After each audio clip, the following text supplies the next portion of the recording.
සියලු දෙනාම සාදරයෙන් පිළිගන්නවා වෙනදා වගේ මදත් අපේ නවී රීකැප් YouTube channel එකට.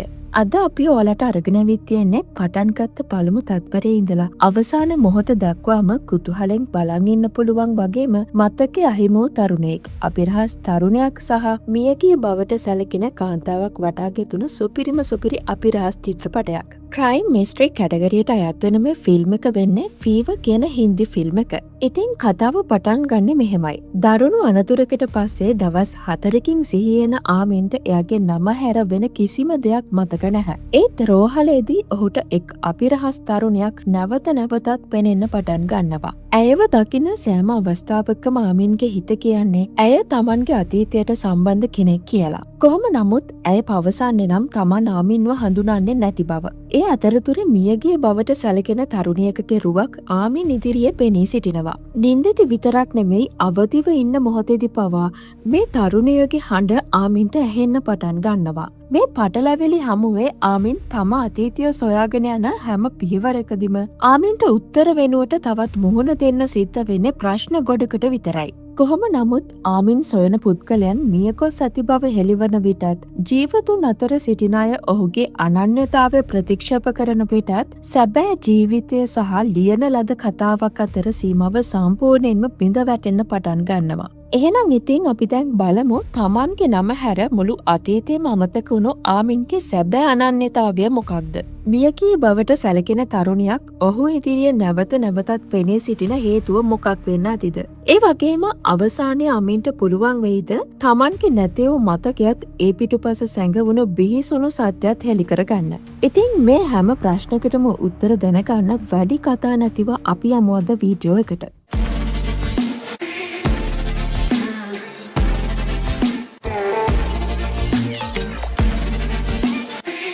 ඔන්න ඉතින් මේ ෆිල්ම් එක පටන් ගන්නේ ස්විට්සර්ලන්ඩ් වල වෙන සිදුවීමකින්. එක පිරිමි ළමයෙක් බස් එකක ඇවිත් අතරමඟ බහිනවා. ඉතින් එයා මේ යන්නේ චැම්පරි වලට යන්න හිතාගෙන.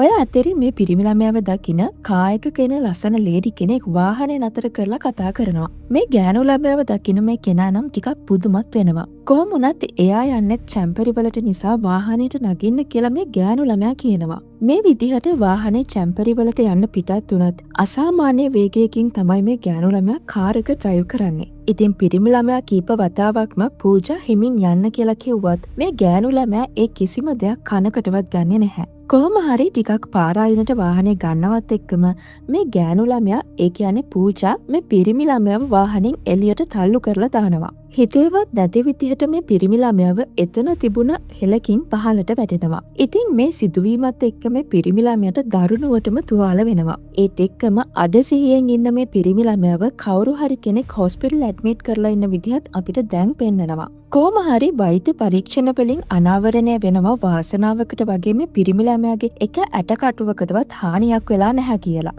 හැබැයි මේ අනතුර නිසා ඊට වඩා දරුණු බලපෑමක් මේ කෙනාගේ මොළයට සිද්ධ වෙලා තියෙනවා. මේ පිරිමි ළමයාගේ ජීවිතයේ සිද්ධි කීපයක් ඇරෙන්න සම්පූර්ණ අතීතෙම මේ කෙනාට අමතක වෙලා තියෙනවා. දවස් 4කට පස්සේ පියවි සිහියට එන මේ කෙනා ඒ වෙලාවේ තමයි දැනගන්නේ එයා මේ ඉන්නේ හොස්පිටල් එකක කියලා. ඒත් එක්කම මේ පිරිමි ළමයා දකිනවා එයාව මේ තත්ත්වයට පත් කරපු පූජාව. ඉතින් පූජාව දකින මේ පිරිමි ළමයා පූජා ළඟට ගිහින් අහන්නේ එයාට මොනවද ඕනේ? ඒ වගේම එයා පූජාව දන්නවද කියලා. ඒත් කිසිම දෙයක් නොකිය පූජා මෙතනින් යන්න යනවා. ඊට පස්සේ අයමත් වාට්ටුව ඇඳට එන මේ පිරිමි ළමයාට එයාගේ ජීවිතේ මතක එකම දේ එයාගේ නම ආමින් කියන එක විතරයි. ඒ වගේම ආමින් ආවේ පැරිස් වලින් කියන එකයි. කොහොම හරි ආමින් එයා මේ දැකපු ගෑනු ළමයා ගැන මුළු රෑම කල්පනා කරත් ඒ ප්‍රශ්නට උත්තරයක් නම් හොයාගන්න ලැබෙන්නේ නැහැ. ආමින්ගේ වෛද්‍යවරයා කියන විදිහට අනතුරත් එක්ක ආමින්ගේ මොළයට පොඩි හානියක් සිද්ධ වෙලා තියෙනවා. ඉතින් ඒක සාමාන්‍යයි කියලා තමයි වෛද්‍යවරයා නම් කියන්නේ. කොහොම වුණත් ආමින් මේ හොස්පිටල් එකට ආවේ කොහොමද කියන එක ආමින්ට ලොකු ප්‍රශ්නයක්. මේ වෙලාවේ වෛද්‍යවරයා කියන විදිහට පාරේ අයිනේ තුවාල වෙලා ඉන්නකොට ටැක්සි ඩ්‍රයිවර් කෙනෙක් තමයි ආමින්ව හොස්පිටල් එකට ඇඩ්මිට් කරලා තියෙන්නේ. ඒ වගේම ආමින්ගේ අත්ඔරලෝසුවේ හැර කිසිම දෙයක් ආමින් ළඟ තිබුණේ නැහැ කියලාත් වෛද්‍යවරයා කියනවා. ඉතින් එදා දවසම ආමින් අසිහින් වගේ රියා කියන නම කිව්වා කියලාත් වෛද්‍යවරයා කියනවා. කොහොම වුණත් මේ රියා ගැන නම් ආමින්ට කිසිම මතකයකුත් නැහැ. හැබැයි ආමින්ට එයා ලොකු අපරාධයක් කරලා තියෙනවා වගේ වරදකාරී හැඟීමක් සමහර වෙලාවල් වලදී දැනුණත් ඒ මොකක්ද කියලත් අමීට හිතා ගන්න බැහැ.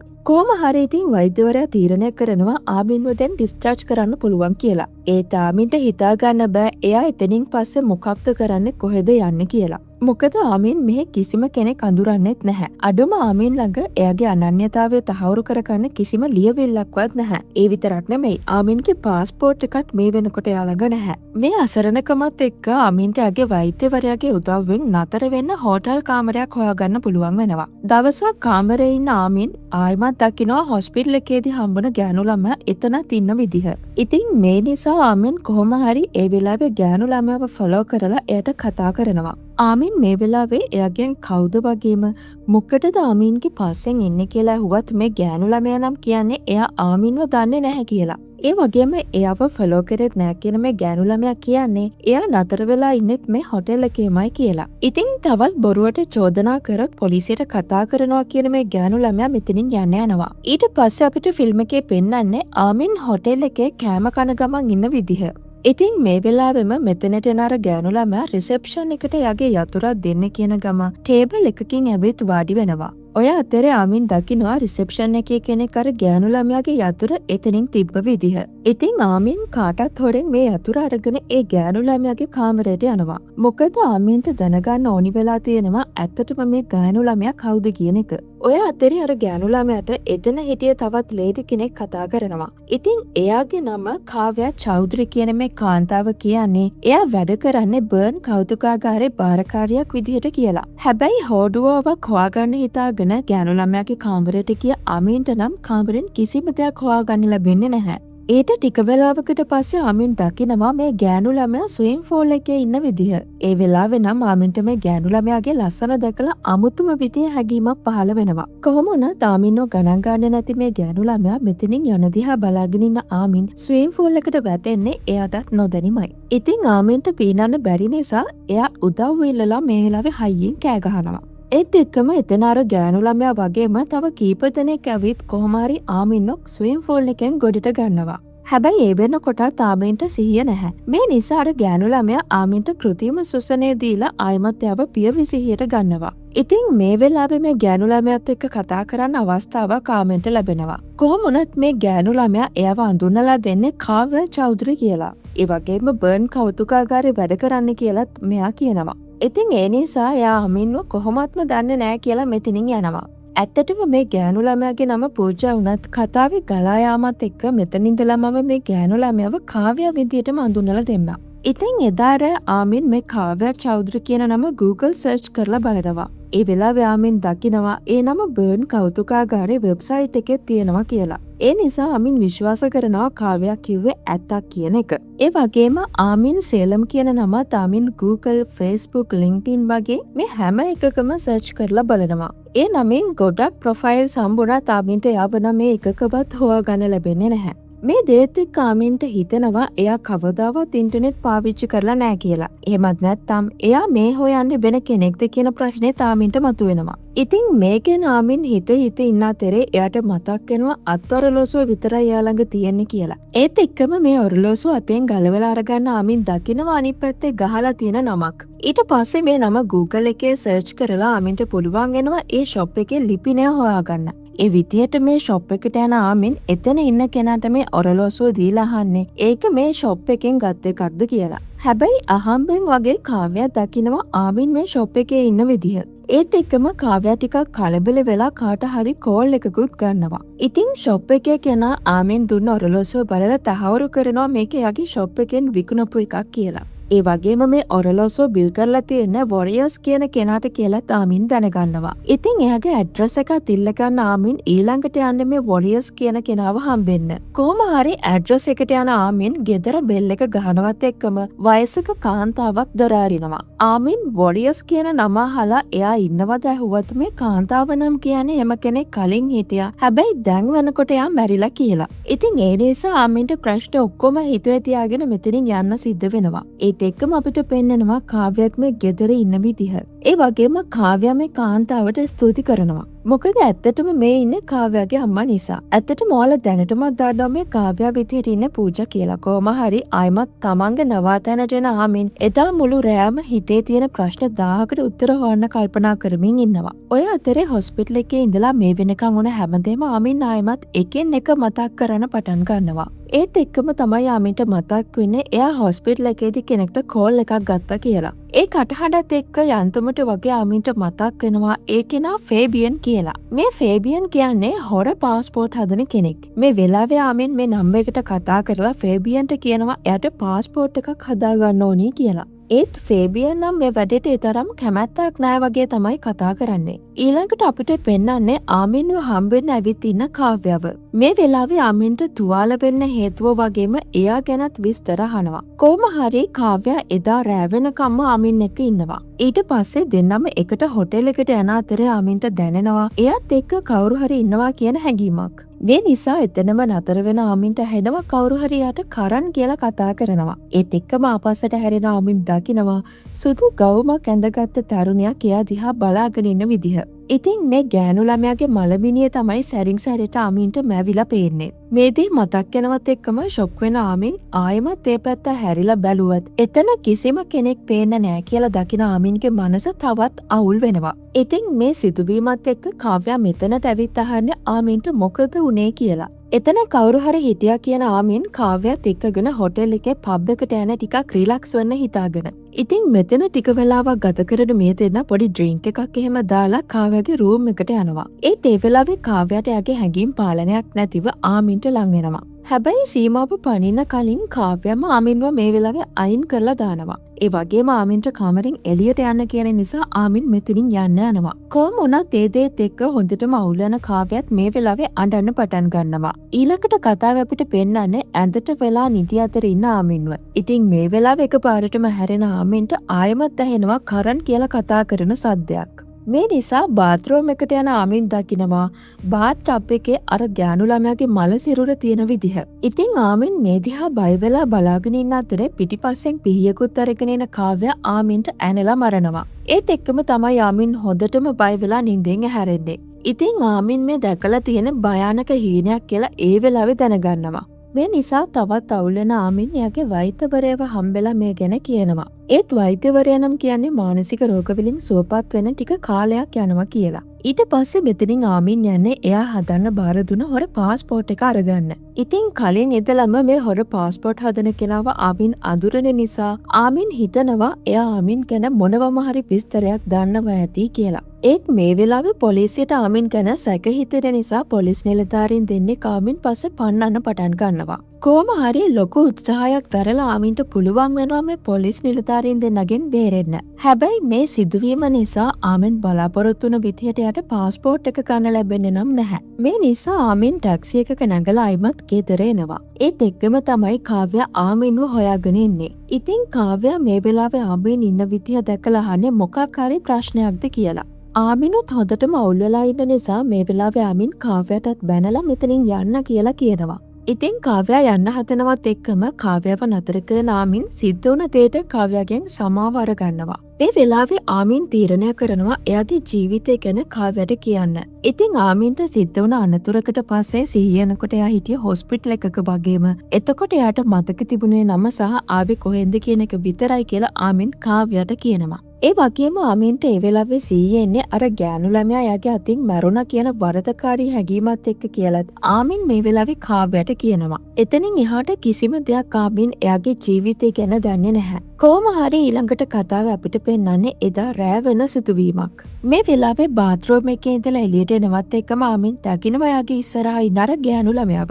ඉතින් වෙලාවකට මැරිලා වගේ දකින්න මේ ගෑනු ළමයාව මේ විදියට හැපහින් දකින්න ආමින් හොතටම බය වෙනවා. කොහොම වුණත් මේ ගෑනු ළමයාගේ නම රියා කියලයි එයා කියන්නේ. ඒ වගේම රියා ආමින්ට කතා කරන්නේ කරන් කියලා. මොකද රියාට කරන්ව හම්බෙන්නේ බර්න් වලට එන බස් එකකදී. ඒ වගේම කරන් කියන්නේ ලේඛකයෙක් කියලයි කරන් රියාට කියලා තිබුණේ. මේට ටික වෙලාවකට කලින් රියා පාරේදී කරන්ව දකිනවා. ඉතින් රියා කරන්ට කතා කරත් රියාව දකින කරන් බයෙන් කාමරයට දුවගෙන ඇවිත් තියෙනවා.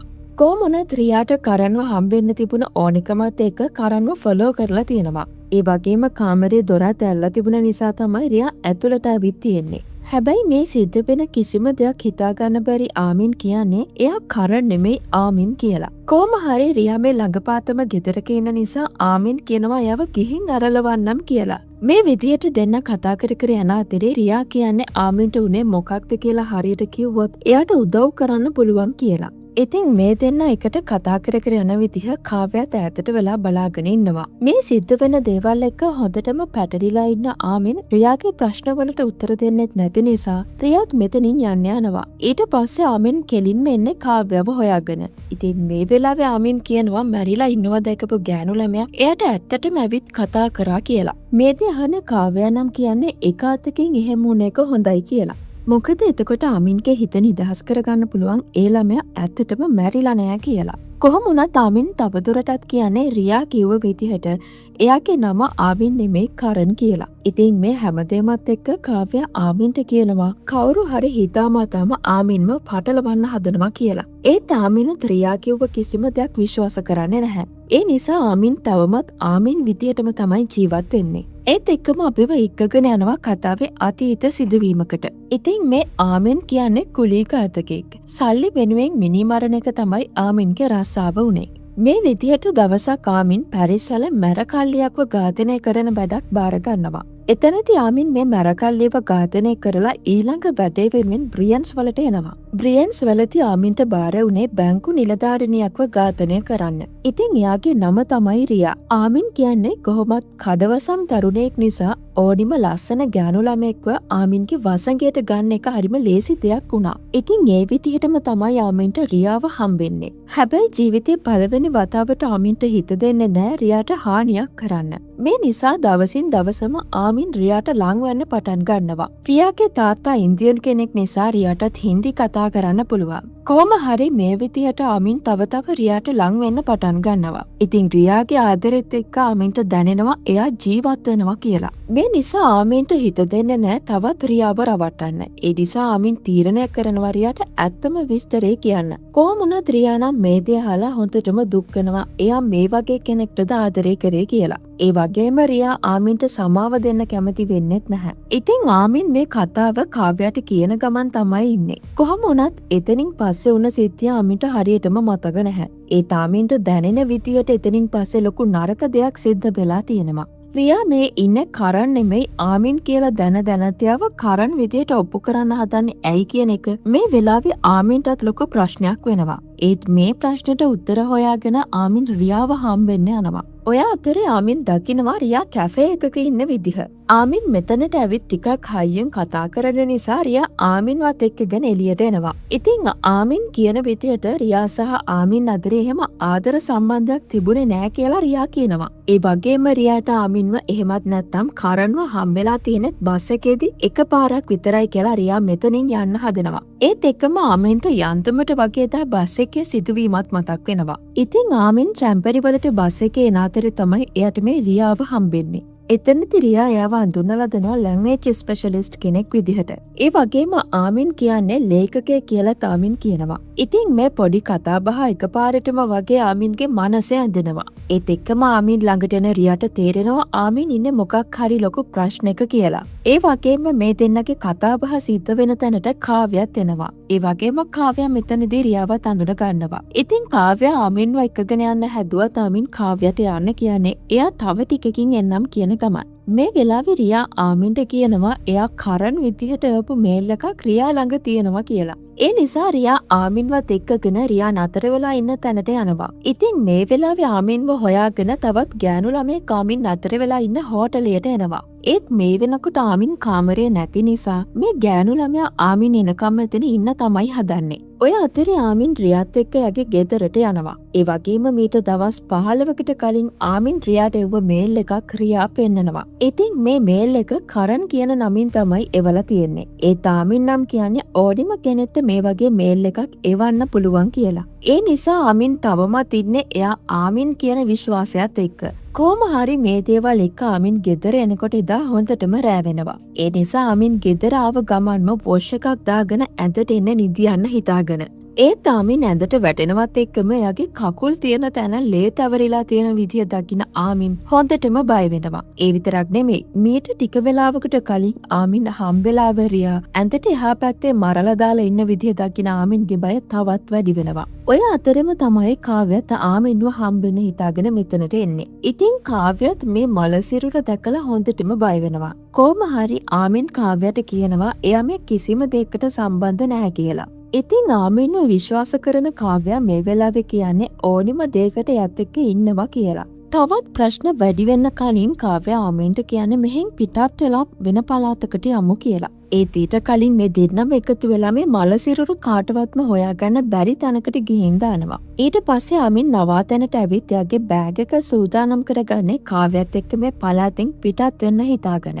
ඒ නිසා කාව්‍යත් එයාගේ රූම් එකට ගිහින් ඇඳුම් ටික සූදානම් කරන ගමන් ඉන්නවා. හැබැයි මේ වෙලාවේ ආමින් දකිනවා කාව්‍ය එයාගේ හෑන්ඩ් බෑග් එක අමතක කරලා ගිහින් තියෙන විදිහ. ඉතින් මේ බෑග් එකේ තිබිලා හම්බෙන නෝට්බුක් එකක් ආමින් බලනවා. ඔය අතරේ කාව්‍ය එයාගේ බෑග් එකත් සූදානම් කරගන්න අතරේ එයාට ආමින්ව හම්බුන විදිහ මතක් වෙනවා. ඒත් එකම තමයි අපිව කතාවේ අතීත සිතුවීමකට එක්කගෙන යන්නේ. ඉතින් කතාවේ අතීතයේදී කාව්‍යා කියන්නේ පූජා. ඒ වගේම ආමින් කියන්නේ කරන්. පූජාට කරන්ව හම්බෙන්නේ අහම්බෙන් වගේ බස් එකක යන අතරතුරේදී. ඉතින් ඒ මොහොතේ ඉඳලම පූජාට කරන් ගැන කැමැත්තක් ඇති වෙනවා. මේ නිසා පූජා කීප වතාවක්ම කරන්ව ෆලෝ කරන්න පටන් ගන්නවා. ඒත් මුලදී නම් කරන් පූජාව ඒ තරම් ගණන් ගන්නේ නැහැ. කොහොම හරි දවසක් පූජා කරන්ව හොයාගෙන එයා නතර වෙලා ඉන්න තැනටත් එනවා. හැබැයි ඒ වෙනකොට මේ සම්බන්ධකම ගොඩක් දුර දිග ගිහින් තියෙනවා. මේ විදිහට පෙම්වතුන් වෙන මේ දෙන්නා ගොඩක් සතුටින් කාලය ගත කරනවා. ඒ වගේම කරන්ට පුරුද්දක් වෙලා තිබුණා එයාගේ සිගරට් පැක් එක පූජාගේ බෑග් එකට දාලා තියෙන එක. කොහොම හරි මේ විදිහට ටික කාලයක් ආශ්‍රය කරන මේ දෙන්නා තීරණය කරනවා විවාහ වෙන්න. ඉතින් කරන්ගේ බර්ත්ඩේ එකට කලින් දවසේ කරන්ට විශ් කරන්න හිතාගෙන ග්‍රේස් කියලා ගෑනු ළමෙක් මේ දෙන්නගේ ගෙදරට එනවා. මේ ග්‍රේස් කියන්නේ කරන්ගේ ඉස්සර ඉඳලම යාළුවෙක්. ඒ නිසා දැන් පූජාවත් හොඳට අඳුරනවා. කොහොම වුණත් පූජා නම් මේ ග්‍රේස්ගේ හැසිරීමට ඒ තරම් කැමති වෙන්නේ නැහැ. ඊට පස්සේ අපිට පෙන්නන්නේ පූජා එයාගේ ජොබ් එකෙන් අයින් වුණා කියලා කරන්ට කියන විදිහ. මොකද කරන් කියන්නේ ඇත්ත ජීවිතේ ලේඛකයෙක්. ඒත් එයා මේ දවස්වල ලියන පොත උනන්දුවෙන් ලියන්නේ නැති නිසා ඒ ගැන බලන්න වගේම වැඩිපුර වෙලාවක් කරන් එක කාලය ගත කරන්න හිතාගෙන තමයි පූජා මේ වගේ තීරණයක් අරගෙන තියෙන්නේ. කොහොම වුණත් ඒක පූජාගේ තීරණයක් නිසා කරන් ඕනවට වඩා ඒ ගැන ප්‍රශ්න කරන්න යන්නෙත් නැහැ. මේ විදිහට ටික දවසක් ගත වෙලා යනවා. කරනුත් එයාට පුළුවන් හැම වෙලාවකම පොතේ ඉතිරි කොටස ලියන ගමන් ඉන්නවා. ඒත් පූජා හැම වෙලාවකම අනවශ්‍ය විදිහට කරන් ගැන උනන්දු වෙලා හොයලා බලන නිසා ඒක කරන්ට ලොකු වදයක් වෙනවා. අනිත් ඒ තමයි පූජා එයාගේ හැමතේම කරන් නිසා අතෑරියා කියන හැඟීම කරන්ට හැම උදේකම හිතට වද දෙන්න පටන් ගන්නවා. මේ නිසා කරන් දවසක් පූජාත් එක්ක හොඳටම රණ්ඩු කරනවා. ඉතින් මේ වෙලාවේ තරහ යන කරන් ගෙදරින් එළියට බහලා යන්නේ ග්‍රේස්ව හම්බෙන්න. මොකද මේ හැම ප්‍රශ්නයක්ම කරන්ට කියන්න හිටිය එකම යාළුවා තමයි ග්‍රේස්. ඒත් මේ වෙලාවේ පූජා මෙතනටත් එන නිසා කරන්ව සහ ග්‍රේස්ව පූජා වරදවා වටහා ගන්නවා. ඒ නිසා පූජා ග්‍රේස් එක්ක ඇති කරගන්න ගැටුමක් නිසා කරන්ට සිද්ධ වෙනවා පූජාවත් එක්කගෙන මෙතනින් යන්න. ඊට පස්සේ දවසක අපිට පෙන්නන්නේ කරන්ගේ පොත ප්‍රින්ට් කරන්න කලින් ඒක බලන්න ඇවිත් ඉන්න ග්‍රේස්ව. ඉතින් මෙතනදිත් පූජා ග්‍රේස්ට සලකන්නේ හරිම නරක විදිහට. පූජාගේ මේ හැසිරීමත් එක්ක තමයි කරන් පූජාව දාලා එදා යන්න තීරණය කරන්නෙත්. මේ කතාවත් එක්ක අයමත් අපිව එක්කගෙන යනවා ෆිල්ම් එකේ වර්තමානයේ වෙන සිදුවීමට. ඉතින් මේ වෙලාවේ මේ හැමදේම මතක් කරන ගමන් ඉන්න පූජා එහෙමත් නැත්නම් කාව්‍යයට ඇඬෙන්න පටන් ගන්නවා. ඒත් එකම කවුරු හරි ඇවිල්ලා කියලා දැනගන්න පූජා මේ වෙලාවේ දොර අරිනවත් එක්කම එයා දකිනවා මේ ඉන්නේ කරන් කියලා. ඉතින් සිගරට් පැක් එකකුත් අරගෙන එන කරන් මේ පැක් එක පූජාට දීලා කියන්නේ මේ නිකොටින් නිසා යට එයාගේ අතීතය මතක් වුණා කියලා. මේ වෙලාවේ පූජා හොඳටම බය වෙලා ඉන්නේ කරන් එයාව අඳුනගෙන ඇති කියලා. ඒත් කරන් මේ කතා කරන්නේ රියා ගැන. මොකද කරන් රියාට ඇත්ත කිව්වට පස්සේ රියාට ඕනි වෙලා තියෙනවා කරන්ව පොලිසියට අල්ලලා දෙන්න. මොකද ඔයාලට මතක ඇති කරන් ආමින් කියන චරිතෙදී කුලී ඝාතකයෙක් වගේම රියා කියනෙත් එයාගේ ඉලක්කයක් කියලා. ඉතින් රියාගේ මේ හැසිරීමත් එක්ක කරන්ට සිද්ධ වෙලා තියෙනවා රියා හරි කරන්ගේ ජීවිතේ හරි තෝරගන්න. මේ දේත් එක්ක පූජා කරන්ගෙන් අහන්නේ එතකොට යාලට ඇත්තටම හම්බුන රියා සහ මේ මැරුණු රියායි කියන්නේ දෙන්නෙක්ද කියලා. ඉතින් ඒ ප්‍රශ්නෙට උත්තර හොයාගන්න නම් කරන් රියා මැරුවා කියන තැනට යන්න වෙනවා කියලා කරන් කියනවා. ඒත් පූජා නම් මේ දෙයට අකමැති වුණත් කරන් පූජාව කොහොම හරි කැමති කරගෙන මේ පැටලෙනු අභිරහස හොයන්න කරන් පූජාත් එක්කම පිටත් වෙලා යනවා. මේ විදිහට කරන් පූජාත් එක්ක යන්නේ එදා කරන්ව ඇක්සිඩන්ට් වුණ පාරෙමයි. ඉතින් ඒ කාර් එකම සහ පූජාව දකින කරන්ට ටිකෙන් ටික එයාගේ අතීතය මතක් වෙන්න පටන් ගන්නවා. ඒත් එක්කම කාර් එක නතර කරන්න කියන කරන් පූජාගෙන් අහන්නේ කරන් ඝාතනයක් කරේ නෑ කියලා පූජා මුල ඉඳලම දැනගෙන හිටියා නේද කියලා. ඒ වගේම කරන්ට තේරෙනවා එයා එයාගේ අතින්ම ලිව්ව පොත සහ එයාගේ ඇත්තම ජීවිතය එකිනෙකට පටලවගෙන තියෙනවා කියලා. ඉතින් ඒත් එක්කම කරන්ට මතක් වෙනවා එයා ළඟදී කාව්‍ය නමින් ඉන්න කෙනා එයාගේම බිරිඳ පූජා කියලා. ඒ වගේම කරන් මේ වෙලාවේ පූජාගෙන් අහනවා එයාට මේ වගේ දුකක් විඳින්න සැලසුවයි කියලා. ඉතින් කරන් පූජාගෙන් වෙන් වෙලා ග්‍රේස් එක ජීවත් වෙන්න පටන් අරගෙන තියෙනවා. එතනදි දවසක් පූජා දැනගන්නවා කරන් ලියමින් හිටිය what if කියන පොත මේ වෙනකොට මුද්‍රණය කරලා කියලා. ඒ වගේම මේ පොත ලියන්න අවශ්‍ය වෙලා තියෙනෙත් ඇත්තටම කරන්ට බස් එකකදී හම්බුන රියා කියන තරුණියක්. ඉතින් ආමින් කියන්නේත් මේ පොතේම චරිතයක්. කොහොම හරි කරන් හිතනවා මේ පොතේ පළවෙනි මුද්‍රණය රියාට දෙන්න ඕනි කියලා. ඒ නිසා තමයි කරන් රියාට පෙන්නන්න විශේෂ දෙයක් තියෙනවා කියලා මේල් එකකුත් දාලා රියාව හම්බෙන්න චැම්පේරි වලට යන්න තීරණය කරලා තියෙන්නේ. කොහොම හරි මේ කතාව දැනගන්න පූජා කරන්ව හම්බෙලා කතා කරන්න හිතාගෙන එයා යන බස් එක පිටිපස්සෙම ගිහින් තියෙනවා. මේ ගමන කරන්ට තනියම යන්න සිද්ධ වෙන නිසා තමයි පූජා මේ වෙලාවෙම කරන්ව හම්බෙන්න තෝරගන්නේ. කොහොම හරි දා බස් එකෙන් බහින කරන්ට පූජා කතා කරන්නේ අහම්බෙන් කරන්ව හම්බුණා වගේ. මේ විදියට කරන්ව දාගෙන අනාතරතුරේ අතීතයේ සිද්ධ වුණ දේවල් වගේම කරන් ග්‍රේස් එක ගත කරපු ජීවිතේ මතක් වෙන පූජාට එයාගේ තරහ පාලනය කරගන්න බැරි වෙනවා.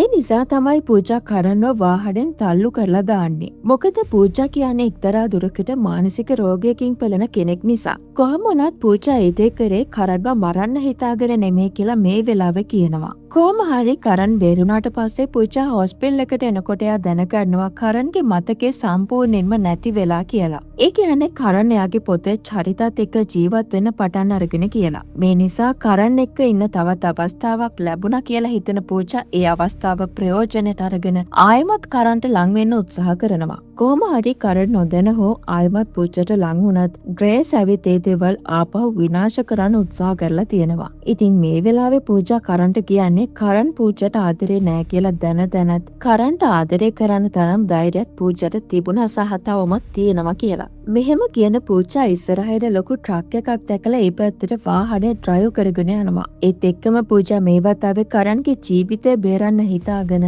මේ කාර් එකෙන් කරන්ව එළියට තල්ලු කරලා දානවා. හැබැයි පූජා යාගේ ආදරේ වෙනුවෙන් තමන්ගේම ජීවිතේ ඒ විදිහට දා කැප කරනවා. මේ සිදුවීමෙන් පස්සේ අපිට පෙන්නන්නේ එතනට රෝහල් කාර්ය මණ්ඩලය සහ පොලිසිය අවිත් ඉන්න විදිය. ඉතින් ඒ වගේම රියාට මෙතනදිම කරන්ට හම්බෙනවා. මේ වෙලාවේ කරන් රියාට කියනවා එයාගේ ඇත්ත ජීවිතේ කරන් මේ පොතට දැම්මා කියලා. ඒ වගේම බස් එකේදී රියාව හම්බුන මොහොතේදී තමයි කරන්ටත් එයාව කවුද කියලා හරියටම අඳුර ගන්න පුළුවන් වෙලා තියෙන්නේ. ඒ නිසා ආමින් සහ රියාගේ කතාවේ සිද්ධිය අරගෙන කරන් මේ පොත ලියලා තියෙනවා. කොහොම හරි අවසානයේ කරන්ට ඕනි වුණ ආදරය සහ ජීවිතේ ඒ විදියටම රියාගෙන් ලැබෙන නිසා සති කිහිපයකට පස්සේ කරන් තීරණය කරනවා රියාව විවාහ කරගන්න.